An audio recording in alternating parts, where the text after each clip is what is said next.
Mr. President, you have with us today the Inspector Generals for the United States of America. When you asked us to get this bill moving and get this money out and get it down to the ground, one of the first things you said to me and you said to Gene and the American Recovery Plan is to make sure that this money is spent well, that there's no waste, fraud, and abuse, that we do it on task, on time, and on budget. And based on the work that you did, sir, when you were the Vice President with the rescue plan, to make sure that we had a good working relationship with the Inspectors General, to make sure that the taxpayers were aware of all the projects that were getting done, have transparency and accountability, and that is what we've done. And so with Gene's leadership and the work that he did with ARP, our team got to work and began meeting with the Inspectors General who are around the table. Our team has been meeting with them on a regular basis, and all of the Cabinet Secretaries have responded to your directive to make sure that not only do we get this money out, but we do it in a way that is beneficial to the people of America, and we help win the 21st century. And so with that, I want to turn it over to Shalonda Young, who is the Administrator for OMB, who is going to talk to us about the guidance that we put out on your behalf today. Okay. Mr. President, earlier today, as Mitchell Andrew just mentioned, we released guidance to federal agencies. Many of the IGs, I just asked if they have read it, and they have. And it directed federal agencies on how your administration expects them to implement the bipartisan infrastructure law. This guidance focuses on effectiveness, accountability, and transparency, all topics you consistently remind your staff and the Cabinet to focus on. This OMB guidance builds on your commitment to oversight and good government. Last year, OMB issued guidance on implementing the American Rescue Plan. We are proud of those results. You'll hear some of those today. And you'll see how our work hand in hand with the IGs continues to deliver the promise of ARP to the American people. This new guidance shows we're carrying forward your commitment as we implement the bipartisan infrastructure law, that infrastructure projects need to be on time, on task, and on budget. OMB's guidance directs agencies to collaborate with the oversight community, those sitting here, and support communities around the country so they can navigate this process. That includes rural communities, tribal and territorial governments, and other traditionally underserved communities. And this is just the beginning. We're going to continue working with our agency partners, the IGs sitting around this table, and leaders across the country. And now, we'll hear a little bit about the American Rescue Plan and our experiences with the IGs from Gene Sperling, the White House American Rescue Plan Implementation Coordinator. Thank you, Shalonda. Thank you, Mr. President. Mr. President, the day you appointed me, you gave me the following directive based on your experience running the Recovery Act in 2009. You said, number one, respect the independence of the oversight community, but avoid an adversarial approach. Get their expertise early, and if something's going wrong, be the first to know.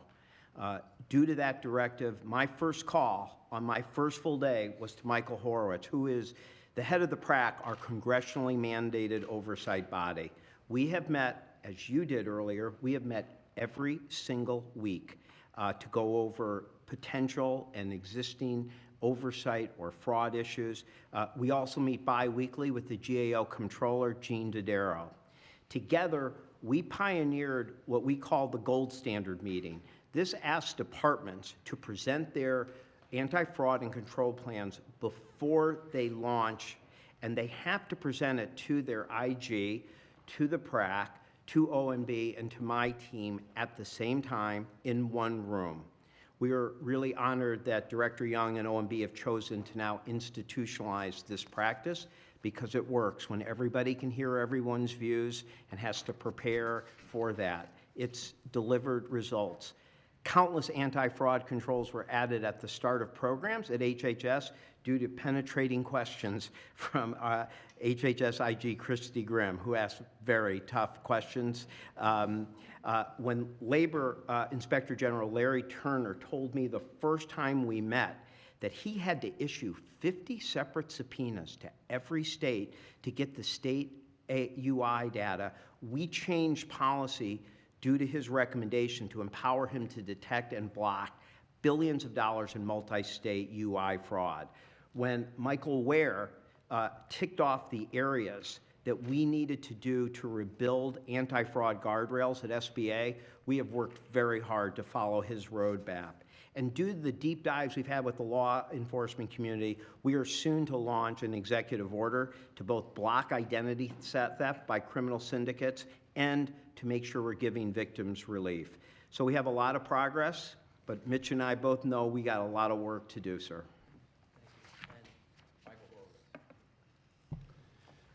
Thank you. Thank you, Mr. President. Thank you for your strong support for independent oversight. Gene mentioned that one of his first calls was to me. One of the first things I did was to call Earl Devaney, just a tremendous IG who sadly we lost last week. I wanted Earl's insights into how the Recovery Board achieved its significant accomplishments, and what Earl told me was that instrumental to his success and the board's successes were the weekly meetings that he had with you as the vice president. He described how having the support at the highest level of government for robust, independent oversight was a game changer. And so at the PRAC, we've taken it upon ourselves to expand on that and to build on the Recovery Board's successes. We've built an independent oversight model on the foundation of collaboration, transparency of spending data, and the use of data analytics. We've had numerous successes, among them our weekly meetings with Gene and his team and Jason and his team at OMB, as well as the gold standard meetings. Through these meetings, we've maintained our independence while also being able to raise issues directly with them to provide information based on our oversight work so that agencies can undertake efforts to prevent waste, fraud, and abuse before it happens. As I said during my Senate testimony last month, this senior level engagement with IGs and the PRAC is a model for how to manage large-scale spending initiatives. Last, when fraud happens, and we all know it happens with these large spending efforts, we're using every available tool to hold wrongdoers to account and to recover money for the taxpayers. As the public watchdogs, IGs are helping agencies to be good stewards of pandemic funds, and we're looking forward to doing so with the infrastructure funds. Thank you. Well, look, I want to thank you all for being here and for your updates. These are some of the Recovery Act was about $900 billion, and the President Obama used to always like to kid with me when he did a State of the Union message. He'd never tell me what he was going to say as I presided over the joint session as vice president.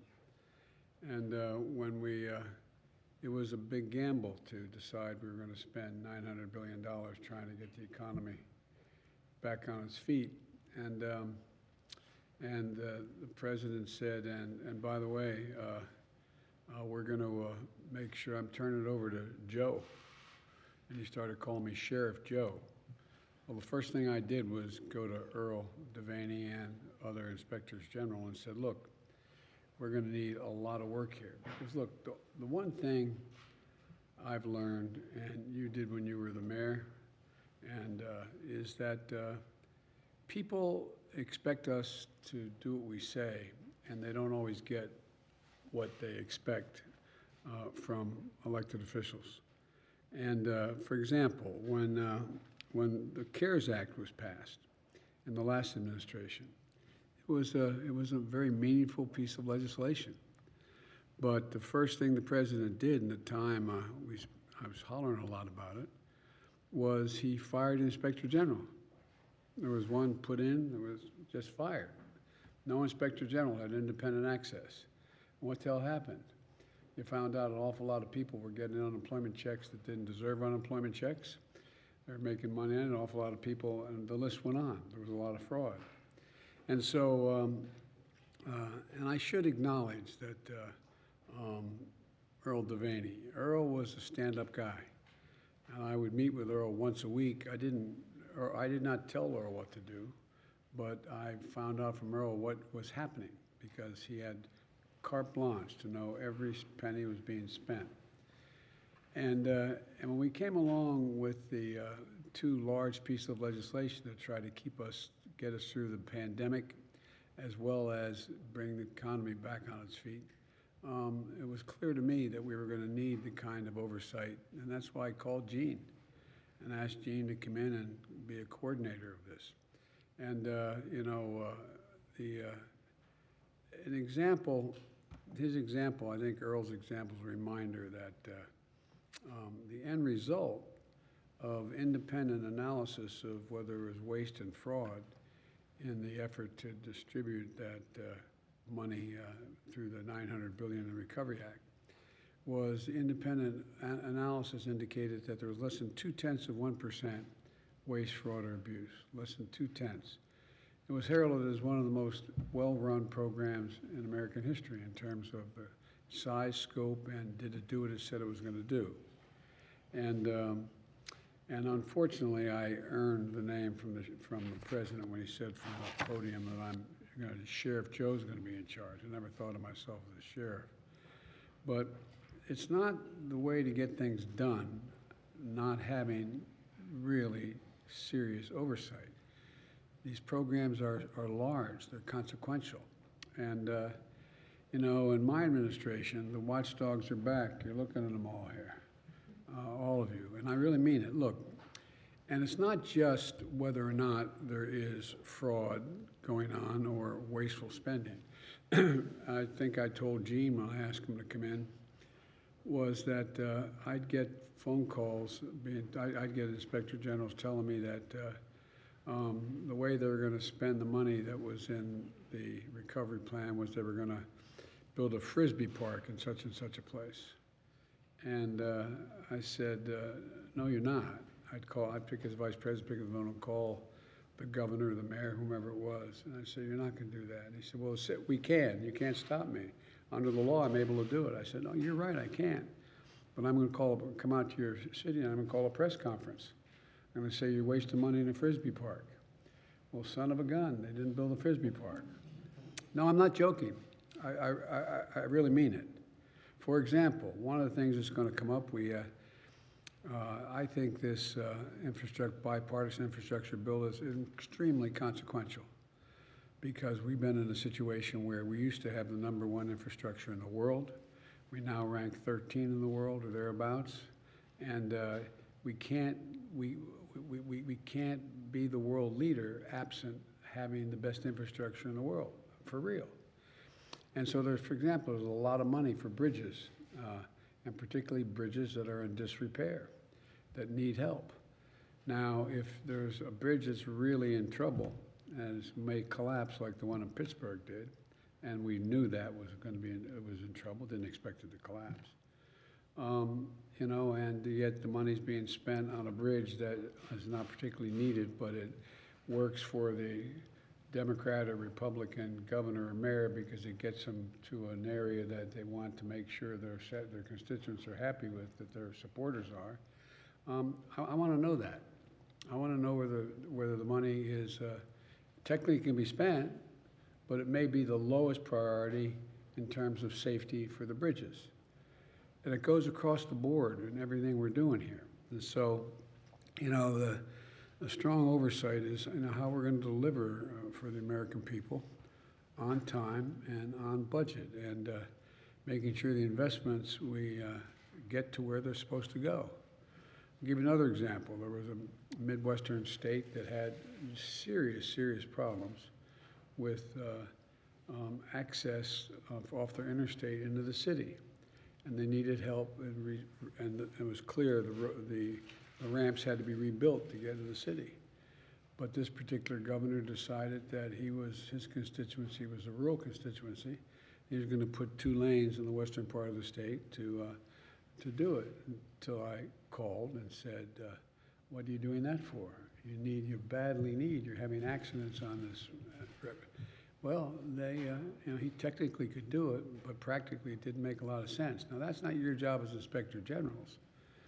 But your job as Inspector Generals is not only to waste and fraud, but is the purpose of the law, from your perspective, being followed? Is it being wasted? Is it being wasted? Not just is there fraud, but is it a waste? And you know, your work's really essential. And it's all about building trust in the American people that we're going to spend their money well, that we're going to do what we say we're going to do. And you know, your work is essential. And one of the things that we tried to do in both these pieces of legislation, they're very large, not just not just the infrastructure bill, but what we're spending, is we tried to make sure that we demonstrate to the American people we're spending the money well, and we're doing what we said we were going to do. And that's why, if you notice, I tried to make sure that the legislation was written in such a way that it would bypass general assemblies, it would go straight to where it's needed, because the last thing I've learned over the years that if you have something, you have X billion, $100 million going to a state, and how it's allocated has to be gone through the state legislature, well, guess what? Everybody's going to get a piece of it. It's not going to go where it's most badly needed. So what we do, we've had funding go directly to the cities, directly to the county, directly to be able to pass, and some of it to the state legislature. So all of this is about the American people being able to look at what we're doing and say, they did that pretty well. I guess, okay, I get it. They didn't waste it. And so, you know, I think the work you're doing is really important. And I want to make it clear to the press that's here. Nobody in my administration is telling the inspector generals what they have to do. They're totally independent. They make a judgment. If they want to investigate something, do it. Period. So let's find out what's going wrong and what's going right, and what help you need in order to determine if you're not getting the information you need. And so, because, you know, I'll conclude by saying there's a lack of, for the last 10 years, and we got to change it, a lack of sort of faith in government doing exactly what it says it's going to do. We're going to do what we say we're going to do. And it's because of all of you. And I'm going to turn it back to you, Mitch, and then we're going to go into Yes, more sir. detail, I guess. Thank you, Mr. President. Thank you, guys.